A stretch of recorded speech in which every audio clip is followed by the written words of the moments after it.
আসসালামু আলাইকুম। আজকে ফিনল্যান্ডের একটি রেসিডেন্ট পারমিট কার্ডের আনবক্সিং নিয়ে এসেছি আপনাদের সাথে। সো আজকে আমরা আপনাকে দেখাবো যে রেসিডেন্ট পারমিট কার্ডটা কেমন হয় বা স্টুডেন্টদের এক্সপ্রেশন বলেন, স্টুডেন্টদের তার জার্নি কেমন ছিল সব কিছুই কথাবার্তা হবে। সো এটা হচ্ছে সে এই মুহূর্তে কিছুক্ষণ আগে সুইডেনের যে ভিএফএস আছে বোরাক মেহনুর টাওয়ার বনানীতে, সেখান থেকে রিসিভ করে নিয়ে এসেছে। সো সে একবারের জন্য ইন্ডিয়াতে গিয়েছিল, দ্বিতীয়বার তার ইন্ডিয়াতে যেতে হয়নি। সো এবং সে ওখানে ছিল, খুব বেশি দিন ছিল না। কতদিন ছিলেন? আমি অ্যাকচুয়ালি 25 তারিখে আমার ডেট ছিল, আমি 23 তারিখে গিয়েছিলাম আর 28 তারিখে ব্যাক করেছি। তো উনি ওনার রেজিস্ট্রেশন পারমিট কার্ডটা আনবক্সিং করবে আমাদের মাঝে এখন। ধন্যবাদ।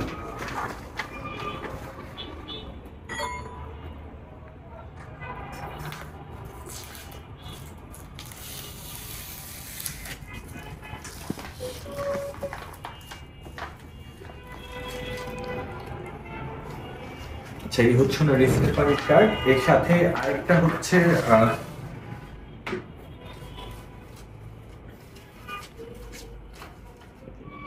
একটা হচ্ছে ডিটেলস দিয়ে দেয় আসলে সে ফিনল্যান্ডে গিয়ে কি করবে এবং প্রথমে কিভাবে যাবে ফিনল্যান্ড। সো ওই অনুযায়ী একটা বইয়ের মতো দিয়ে দেয়, যেটা দিয়ে হচ্ছে সে ফিনল্যান্ডের মোটামুটি যে সে ফিনল্যান্ডে যাবে কেন বা কি কি করতে পারবে, সেখানে গিয়ে কি কি সুযোগ সুবিধা থাকে সেগুলো সব কিছু এইখানে থাকে। সো এরকম একটা দিয়ে দেয়। আর হচ্ছে উনি ওনার কার্ড পেয়েছেন, এটা হচ্ছে ওনার রেসিডেন্ট পারমিট কার্ড। উনি 31/7/2029 পর্যন্ত ভিসা পেয়েছেন। তার ভিসার মেয়াদ হচ্ছে 31/7/2029। তো এটা হচ্ছে 2025 সাল, 25 সালের এপ্রিল মাসের আজকে 16 তারিখ বা 15 তারিখ। সো সে পেয়েছে হচ্ছে 2029 সাল পর্যন্ত ভিসা। সো 4 বছরের ভিসা, তার 4 বছরের স্টাডি ডিউরেশন, সেই 4 বছরের জন্যই সে ভিসা পেয়েছে। তো এটা হচ্ছে একটা বিষয়। আর ভাই, আপনি ভিসাটা টোটাল পেয়েছেন কতক্ষণ সময়ে?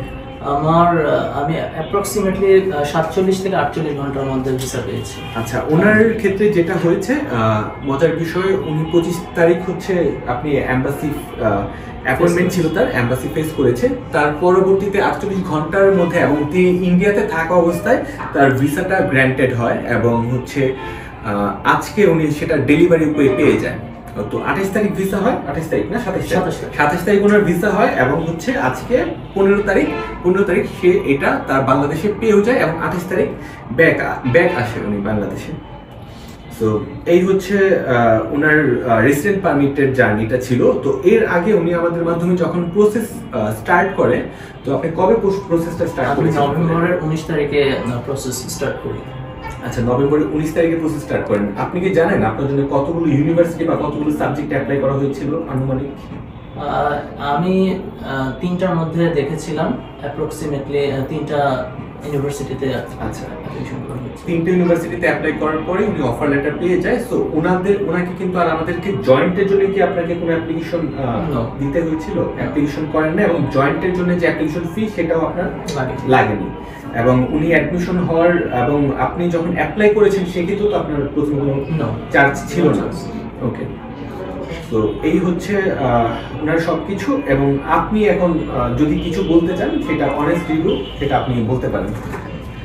আলহামদুলিল্লাহ, আমার জার্নিটা খুবই স্মুথলি হয়ে গেছে আলহামদুলিল্লাহ। ওনারা আসলে আমাকে ডকুমেন্ট রেডি করতে অনেক হেল্প করছে। সো ওনারা যেভাবে আমাকে বলছে আমি সেভাবেই ডকুমেন্টগুলো রেডি করে নিয়ে আসছি এবং ওনারা সবগুলো ভেরিফাই করে দিয়েছে আমাদের। সো তখন এটা আমার ইউনিভার্সিটিতে পাঠানোর পরে সবকিছু খুবই দ্রুত হয়ে গেছে।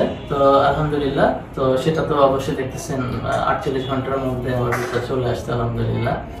তো আপনারা নির্দ্বিধায় এখানে ওনাদের দ্বারা কাজ করাইতে পারেন। আমি ওনাদের ব্যবহারও ভালো পেয়েছি এবং আমি রাত 12টার সময় ফোন দিয়ে ভাইকে পেয়েছি, এটা আমি বলতে চাই। আচ্ছা, থ্যাংক ইউ আপনার রিভিউ দেওয়ার জন্য। আরেকটা বিষয়, আপনার সাথে কিন্তু খুব মজার একটা বিষয় ঘটেছে, সেটা হচ্ছে ইন্ডিয়ার ভিসা নিয়ে। এটা আমি কিছু বলতে চাই না, আপনি বলেন আসলে কিভাবে হয়েছে। এখন ফার্স্ট টাইম ভিসাটা অ্যাকচুয়ালি ফার্স্ট টাইম দেয় না।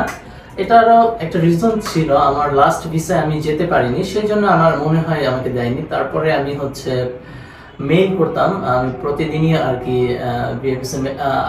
আইবেকে মেইল করতাম। এর আগে মনে হয় আপনার একটা ভিডিও করা হয়েছিল আইবেকের সামনে থেকে, যেটা আমরা আপনাকে স্ক্রিপ্ট রেডি করে দিয়েছিলাম, আপনি আইবেকের সামনে থেকে হচ্ছে ভিডিও করে গিয়ে আমি হচ্ছে ভিডিও করি এবং সেটা হচ্ছে ফিনল্যান্ড এম্বাসিতে পাঠানো হয়। ফিনল্যান্ড এম্বাসি, বাংলাদেশের পররাষ্ট্র মন্ত্রণালয়, ইন্ডিয়াতে যে বাংলাদেশের হাই কমিশন বা যেখানে যেখানে পাঠানোর দরকার ছিল সব জায়গায় আমরা সিসিতে হচ্ছে ওনার এই ভিডিও সহ, উনি যে ভিসা পান নাই এবং উনি ইন্ডিয়ার জন্য প্রসেস করছিল ইন্ডিয়াতে যাওয়ার জন্য, সেই বিষয়টা আমরা সবাইকে অবগত করে রাখি। এবং এরও আগে উনি যখন অ্যাডমিশন পেয়েছে তখন কিন্তু আমরা এম্বাসিকে আপনার হয়ে একটা মেল করেছিলাম, আপনি সেটা জানতেন?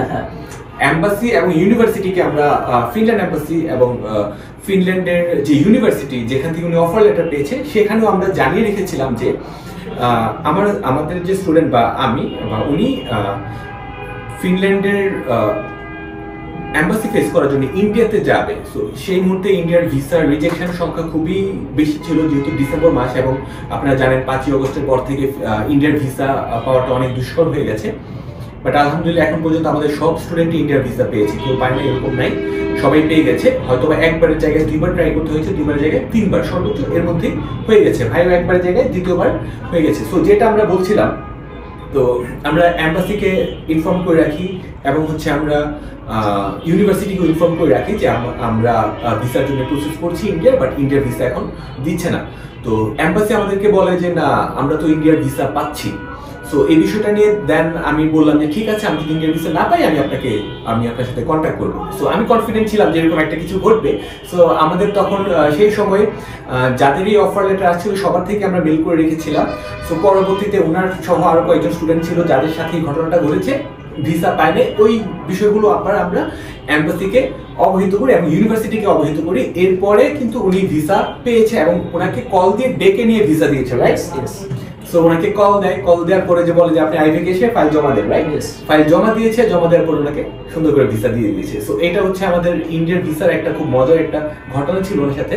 সো এরকম সিমিলার আরো কিছু ঘটনা আরো কিছু স্টুডেন্টদের সাথেও হয়েছে, তাদেরও ইনশাআল্লাহ সাকসেস স্টোরি আসবে বা এরকম বিষয়গুলো আসবে। সো আপনারা সেই বিষয়ে জানতে পারবেন। আর কিছু কি বলতে চান আপনি? জার্নিটা স্মুথ ছিল এটাই, অ্যান্ড সবার বিহেভিয়ার অনেক ভালো ছিল, আমাকে সময় দিছে এবং তারা যখনই ফোন দিছে আমাকে গাইডলাইন প্রপারলি দিছে। দেন সো আমার এই সাকসেস আজকে আলহামদুলিল্লাহ। আচ্ছা, আপনার কাছ থেকে কি কোথাও কোনো এক্সট্রা টাকা বা হিডেন চার্জ এরকম কোনো কিছু নেওয়া হয়েছে বা আপনি আমাদেরকে এখন পর্যন্ত কোনো টাকা দিয়েছেন? আমার এক্সট্রা কোনো চার্জ আমাকে এখনো দেওয়া লাগেনি। আচ্ছা, আমার হচ্ছে আফটার যে চার্জ ভাই এখনো সেটা আমার অ্যাকচুয়ালি পেমেন্ট করা হয়নি অ্যাকচুয়ালি। ঠিক আছে, ওকে। সো আপনি তো আপনার এম্বাসি ফিটা মনে হয় আপনি নিজে দিয়েছিলেন, আমি শুধুমাত্র ইন্স্যুরেন্সটা ছাড়া আর কোনো কিছুই এখান থেকে আমরা কোনো পেমেন্টও নেইনি। সো এই হচ্ছে সবকিছু। আজকের মতো এখানেই বিদায়। ইনশাল্লাহ নেক্সট কোনো এপিসোডে হয়তো নেক্সট কোনো স্টুডেন্টের সাথে বা তাদের ফিউচার নিয়ে বা তাদের সাকসেস নিয়ে আমরা হাজির হব ইনশাল্লাহ। সো ভালো থাকবেন সবাই, আল্লাহ হাফেজ, আসসালামু আলাইকুম, টাটা।